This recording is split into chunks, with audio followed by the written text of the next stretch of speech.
Hello everyone, welcome to Vidyashree academy. आज मध्य प्रदेश स्थापना दिवस के अवसर पर मध्य प्रदेश के हम राष्ट्रीय उद्यान पढ़ने वाले हैं। कौन कौन से नेशनल पार्क मध्य प्रदेश में हैं, किस चीज़ के लिए फेमस हैं, कहाँ पर स्थित हैं, उनकी स्थापना कब हुई और उनसे रिलेटेड सारे इम्पोर्टेंट पॉइंट डिस्कस करेंगे।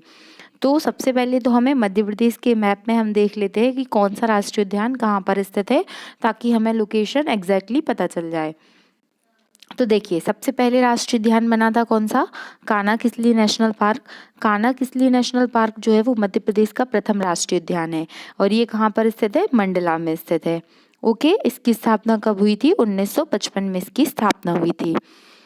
और पहले 1933 में अभ्यारण्य बना, 1955 में राष्ट्रीय उद्यान बना और फिर 1974 से यहाँ पर टाइगर प्रोजेक्ट आया। और यहाँ पर याद रखने वाली बात ये है कि क्षेत्रफल की दृष्टि से एरिया वाइज ये मध्य प्रदेश का सबसे बड़ा नेशनल पार्क है। ओके, लगभग 940 कहीं कहीं 945 किलोमीटर में इसका क्षेत्रफल मिलता है। फिर पन्ना राष्ट्रीय उद्यान। पन्ना राष्ट्रीय उद्यान की स्थापना कब हुई थी? पन्ना राष्ट्रीय उद्यान की जो स्थापना हुई थी वो 1983 में हुई थी। 1983 में नहीं, 1981 में हुई थी। अब ये कैसे याद रखेंगे हम कि 1981 है कि 1983 है? तो देखिए, जब हम पन्ना लिखते हैं तो यहाँ पर क्या आता है? ये 1 आ रहा है, मीन्स लास्ट में क्या आएगा? 1 आएगा। मीन्स 1981 में पन्ना नेशनल पार्क की स्थापना हुई थी। जो ये जो पन्ना देखिए, बांधवगढ़ अभी हमने क्या पढ़ा? कान्हा। तो जो कान्हा-किसली राष्ट्रीय उद्यान है ये भी टाइगर प्रोजेक्ट में शामिल है। जो पन्ना राष्ट्रीय उद्यान है ये भी टाइगर प्रोजेक्ट में शामिल है। इनका डिटेल हम आगे डिस्कस कर लेंगे। यहाँ पर जस्ट हम एक लोकेशन डिस्कस कर रहे हैं कि कौन सा कहाँ पर स्थित है।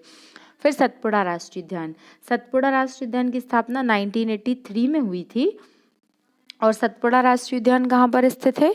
तो सतपुड़ा राष्ट्रीय उद्यान होशंगाबाद में स्थित है और ये कृष्ण मृगों के लिए फेमस है। किसके लिए फेमस है? कृष्ण मृगों के लिए फेमस है। और सतपुड़ा राष्ट्रीय उद्यान भी टाइगर प्रोजेक्ट में शामिल है। फिर आता है Bandhavgarh tiger project. Bandhavgarh tiger project कहाँ पर स्थित है? उमरिया में स्थित है और ये 32 पहाड़ियों से घिरा हुआ है। अभी बांधवगढ़ राष्ट्रीय उद्यान बहुत चर्चा में रहा क्योंकि यहाँ पर 1000 साल पुरानी लगभग 20 गुफाएं मिली हैं जो मानव निर्मित हैं। तो जब भी कोई स्थल इस तरीके से हिस्ट्री से रिलेट होता है या कुछ हिस्टोरिक वहाँ पर ऐसी घटनाएं होती हैं तो वो पेपर में ज़रूर पूछा जाता है। फिर माधव राष्ट्रीय उद्यान जो है, माधव राष्ट्रीय उद्यान कहाँ पर स्थित है? ये शिवपुरी में स्थित है। और माधव राष्ट्रीय उद्यान का जो क्वेश्चन पूछा गया था वो नेशनल पार्क से रिलेटेड पूछा गया था कि NH46 जो है वो किस नेशनल पार्क से गुजरता है? तो आंसर इस माधव राष्ट्रीय उद्यान से गुजरता है। ओके, फिर पेंच राष्ट्रीय उद्यान। पेंच राष्ट्रीय उद्यान कहाँ पर स्थित है? तो ये सिवनी छिंदवाड़ा में स्थित है। सिवनी छिंदवाड़ा में है और ये टाइगर प्रोजेक्ट में शामिल है। ओके, तो पेंच राष्ट्रीय उद्यान भी टाइगर प्रोजेक्ट में शामिल है और इसकी स्थापना कब हुई थी? तो 1992, 1993। पेंच में क्या आ रहा? 2 शब्द आ रहे हैं। तो 1992 में इसकी स्थापना हुई थी और ये टाइगर प्रोजेक्ट में शामिल है। फिर यहाँ पर एक क्वेश्चन पूछा जाता है कि वर्ल्ड बैंक की जो परियोजना चल रही है और इसके लिए संरक्षण के लिए विश्व बैंक की 7 अभ्यारण्य संरक्षण योजना में जो पेंच नेशनल पार्क है वो सम्मिलित है और इसी का दूसरा नाम क्या है? इंदिरा प्रियदर्शनी राष्ट्रीय उद्यान। यह प्रश्न भी पूछा गया है कि इंदिरा प्रियदर्शनी राष्ट्रीय उद्यान कहाँ पर स्थित है? तो ये किसका नाम है? ये सिवनी छिंदवाड़ा में स्थित है और ये किसका नाम है? तो पेंच राष्ट्रीय उद्यान का नाम है। फिर जीवाश्म राष्ट्रीय उद्यान। जीवाश्म राष्ट्रीय उद्यान, ये जो डायनासोर के जो यहाँ पर क्या मिले? साक्ष्य मिले हैं। तो जीवाश्म राष्ट्रीय उद्यान कहाँ पर स्थित है? डिंडोरी में स्थित है और ये जो राष्ट्रीय उद्यान है ये क्षेत्रफल की दृष्टि से एरिया वाइज देखा जाए तो ये सबसे छोटा राष्ट्रीय उद्यान है। ओके, फिर संजय राष्ट्रीय उद्यान जो है ये सीधी में स्थित है। तो संजय राष्ट्रीय उद्यान की देख लीजिए लोकेशन, ये सीधी में स्थित है और इसका कुछ भाग है यहाँ पर, क्योंकि छत्तीसगढ़ है तो कुछ भाग इसका छत्तीसगढ़ में भी आता है। फिर वन विहार नेशनल पार्क।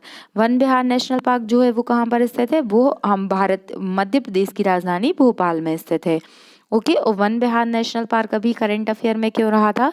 क्योंकि इसने जो भी पशु पक्षी घायल हो जाते हैं उनके संरक्षण के लिए कार्य किया था। ओके। फिर डायनासोर जीवाश्म उद्यान कहाँ पर स्थित है?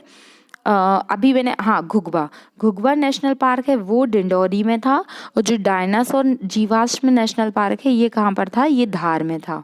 ओके। जीवाश्म राष्ट्रीय उद्यान, यहाँ पर 2 जीवाश्म वाले हैं। तो जो घुघुआ वाला है, घुघुआ फॉसिल फ्यूल पार्क है, वो कहाँ पर स्थित है? डिंडौरी में है। लेकिन जो डायनासोर वाला जीवाश्म राष्ट्रीय उद्यान ये कहाँ पर है? ये धार में स्थित है। ओके, कंफ्यूज नहीं होना है।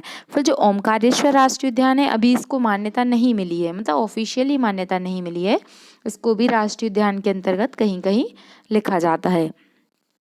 कूनो कूनो राष्ट्रीय उद्यान अभी सर्वाधिक चर्चा में रहा। जो व्यक्ति कुछ भी नहीं जानता उसको भी पालनपुर कूनो का नाम एकदम याद हो गया है।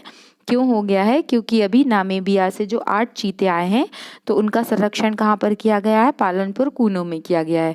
और ये कहाँ स्थित है? तो ये श्योपुर में स्थित है, नॉट शिवपुरी। ये श्योपुर अलग है और शिवपुरी अलग है। ओके। और इसका नाम पालनपुर कूनो क्यों है? क्योंकि ये कूनो नदी के किनारे है। तो आई होप आपको मैप से तो ये जानकारी समझ में आ गई होगी कि कौन सा राष्ट्रीय उद्यान कहाँ पर स्थित है। अब इसका हम डिटेल में डिस्कस कर लेते हैं ताकि हमें और अच्छे से याद हो जाए।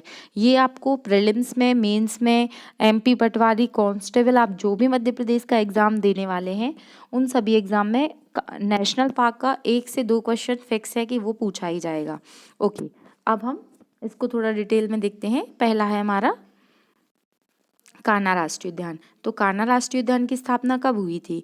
तो कान्हा राष्ट्रीय उद्यान की स्थापना 1955 में। पहले 1933 में ये अभ्यारण्य बना, 1955 में क्या बना? ये राष्ट्रीय उद्यान मीन्स नेशनल पार्क बना, और 1974 में टाइगर प्रोजेक्ट के तहत इसको शामिल किया गया। एक प्रश्न पूछा गया है कि होलो और बंजर घाटी कहाँ स्थित है? तो वो यहीं पर स्थित है, कान्हा किसली राष्ट्रीय उद्यान में स्थित है। और जो पार्क इंटर प्रिवेंशन स्कीम है उसके तहत इस राष्ट्रीय उद्यान को लागू किया गया है, और ये सबसे बिगेस्ट नेशनल पार्क है मध्य प्रदेश का। इसका क्षेत्रफल लगभग 940 वर्ग किलोमीटर है और ये मंडला में स्थित है। आप बस ध्यान से सुनते जाइए, आपको सब कुछ याद हो जाएगा। सेकंड है हमारा पन्ना राष्ट्रीय उद्यान। पन्ना राष्ट्रीय उद्यान को मध्य प्रदेश का सरिस्का भी कहा जाता है। सरिस्का नेशनल पार्क किस स्टेट में है और क्यों फेमस है? आप मुझे कमेंट बॉक्स में लिखकर बताइए। पन्ना राष्ट्रीय उद्यान इट्स ऑब्वियस कि कहाँ होगा? पन्ना छतरपुर में होगा। और 1981 में ये नेशनल पार्क बना। अब हमें 81 कैसे याद रहेगा पेपर में? तो पन्ना में ना आ रहा है लास्ट में, जो आ रहा है मीन्स 1981 में बना, 1 आएगा। ओके। और जो 6 टाइगर प्रोजेक्ट के अंतर्गत शामिल नेशनल पार्क हैं उनमें पन्ना भी शामिल है। Okay. Third one is Satpura राष्ट्रीय उद्यान। सतपुड़ा राष्ट्रीय उद्यान भी टाइगर प्रोजेक्ट में शामिल है। इसकी स्थापना कब की गई थी? 1983 में की गई थी। कब की गई थी? 1983 में की गई थी। और यहाँ पर क्या फेमस है किसके संरक्षण के लिए? तो कृष्ण मृगों के संरक्षण के लिए फेमस है। नेक्स्ट इज बांधवगढ़ राष्ट्रीय उद्यान। सबसे फेमस क्वेश्चन तो यही है कि यहाँ पर क्या है? बाघों की डेंसिटी किस राष्ट्रीय उद्यान में सर्वाधिक है? तो बांधवगढ़ राष्ट्रीय उद्यान में है। बांधवगढ़ ये 32 पहाड़ियों से घिरा हुआ है। स्थित कहाँ पर है? उमरिया में स्थित है। 1993 के तहत इसको क्या किया गया? टाइगर प्रोजेक्ट में शामिल किया गया। ठीक है। और ये हम पढ़ चुके हैं कि बाघ की दृष्टि से सर्वाधिक घनत्व है।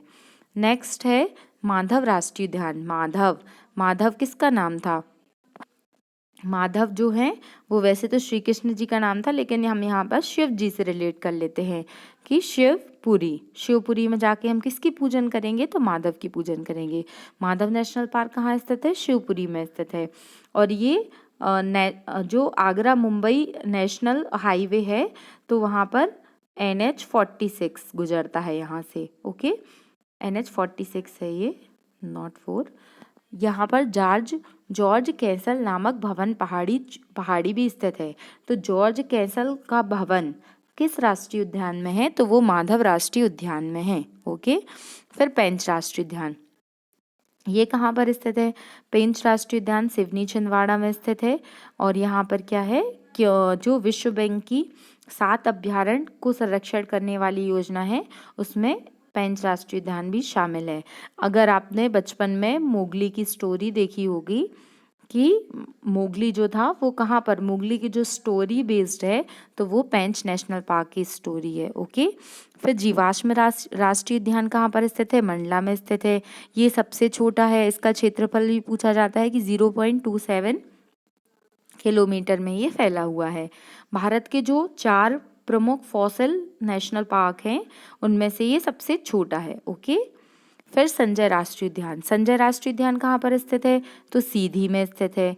ठीक है, संजय गांधी कैसे थे, सीधे साधे थे, ऐसा कुछ याद कर लीजिए। तो संजय राष्ट्रीय उद्यान कहाँ पर स्थित है, सीधी में स्थित है। और जब मध्य प्रदेश का विभाजन हुआ तो इसका कुछ पोर्शन छत्तीसगढ़ में चला गया है और ये भी टाइगर प्रोजेक्ट में शामिल है। ओके। फिर वन विहार, वन विहार में आते हैं तो वन विहार राष्ट्रीय उद्यान भोपाल में स्थित है। 1979 में इसको नेशनल पार्क का दर्जा मिला और यह एकमात्र ऐसा नेशनल पार्क है। जनरली क्या होता है कि नेशनल पार्क एक काफ़ी बड़े एरिया में रहते हैं, इसलिए शहर से दूर होते हैं, लेकिन वन विहार शहर के बीच में स्थित है। ओके। फिर ओमकारेश्वर राष्ट्रीय उद्यान, ओमकारेश्वर राष्ट्रीय उद्यान कहाँ पर है, ओमकारेश्वर तो खंडवा में है, तो खंडवा में स्थित है। फिर डायनासोर जीवाश्म पार्क कहाँ पर स्थित है, ये धार में स्थित है। तो इतने पॉइंट। और पेंच राष्ट्रीय उद्यान का नाम बदलकर क्या किया गया, इंदिरा प्रियदर्शनी नेशनल पार्क किया गया और मोगली लैंड यहीं पर बनाया गया है। ठीक है, इतने पॉइंट्स आपको अच्छे से याद होने चाहिए। अगर इससे मेंस में भी अगर कुछ क्वेश्चन पूछा जाता है तो आप बता दीजिएगा। और जो सतपुड़ा नेशनल पार्क है उसको अभी यूनेस्को के हेरिटेज साइट मतलब साइट में शामिल होने के लिए प्रस्ताव भेजा गया है। अब हम टाइगर प्रोजेक्ट वाले नेशनल पार्क बहुत अधिक इम्पॉर्टेंट है, इनको याद रखना है। तो वैसे तो हमें पहले से ही याद हो चुके हैं, बट एक बार लोकेशन से देख लेते हैं। सबसे पहले हमने बात की कान्हा, कान्हा कब बना, टाइगर प्रोजेक्ट में कब शामिल हुआ, 1974 में। बांधवगढ़ संजय गांधी सीधी में स्थित है। पन्ना में स्थित है। पन्ना राष्ट्रीय उद्यान कब बना था, 1981 में बना था। पालनपुर कूनो क्यों फेमस है, क्योंकि यहाँ पर क्या आए हैं, अभी चीते आए हैं और ये कूनो नदी के किनारे है। फिर सतपुड़ा राष्ट्रीय उद्यान, पेंच राष्ट्रीय उद्यान, तो आई होप आपको ये याद हो गए होंगे। अब क्या केवल, तो देखिए 6 तो नेशनल पार्क हो गए जो टाइगर प्रोजेक्ट में शामिल हैं और एक जो है वो क्या है, अभ्यारण्य है जिसका नाम क्या है, रातापानी। रातापानी सेंचुरी ऐसी सेंचुरी है जो कि टाइगर प्रोजेक्ट में शामिल है, तो इनके नाम आपको अच्छे से याद करना है। अब हमने नेशनल पार्क की बात की तो यहाँ पर हम थोड़ा, चूंकि हम टाइगर प्रोजेक्ट को भी लेके चल रहे थे, तो टाइगर की क्या स्थिति है मध्य प्रदेश में वो भी देख लेते हैं। मध्य प्रदेश को टाइगर स्टेट भी बोला जाता है। तो क्यों बोला जाता है, क्योंकि मध्य प्रदेश में सर्वाधिक टाइगर हैं जिनकी संख्या कितनी है, 526। तो क्या मध्य प्रदेश हमेशा से टाइगर स्टेट के नाम से जाना जाता है, तो ऐसा नहीं है। इसके पहले कर्नाटका में ज़्यादा टाइगर की संख्या थी तो कर्नाटक टाइगर स्टेट कहलाता था। अगर नेक्स्ट जो टाइगर की गणना होगी उसमें किसी और स्टेट में अधिक टाइगर होते हैं तो फिर वो टाइगर स्टेट कहलाएगा। तो देखिए टाइगर्स की संख्या में कैसे कैसे बढ़ोतरी हुई। 2010 में टाइगर की संख्या 1706 थी, फिर 2226 हुई, 2018 में 2667 हुई और 2021-22 में कितनी है, अभी आप बताइएगा। तो 2018 में बाघों की गणना में 14,000 से अधिक कैमरा ट्रैप का इस्तेमाल किया गया। ये रिकॉर्ड है इसी महीने से गिनीज वर्ल्ड रिकॉर्ड में शामिल किया गया कि किस तरीके से हम टाइगर का संरक्षण कर सकते हैं उनको कैमरे में निगरानी के द्वारा। और देश में 526 बाघ हैं जो सर्वाधिक मध्य प्रदेश में हैं। 262% बाघ बड़े बिहार में सबसे अधिक जो इनके टाइगर्स की ग्रोथ है वो देखी गई। Okay, thank you so much. अगर आपको मेरा वीडियो अच्छा लग रहा है, आपको लग रहा है कि इससे कुछ फ़ायदा है, तो आप लाइक कीजिए, सब्सक्राइब कीजिए, अपना फीडबैक कमेंट बॉक्स में ज़रूर दीजिए और अधिक से अधिक लोगों तक शेयर कीजिए। Thank you so much. जय हिंद, जय भारत।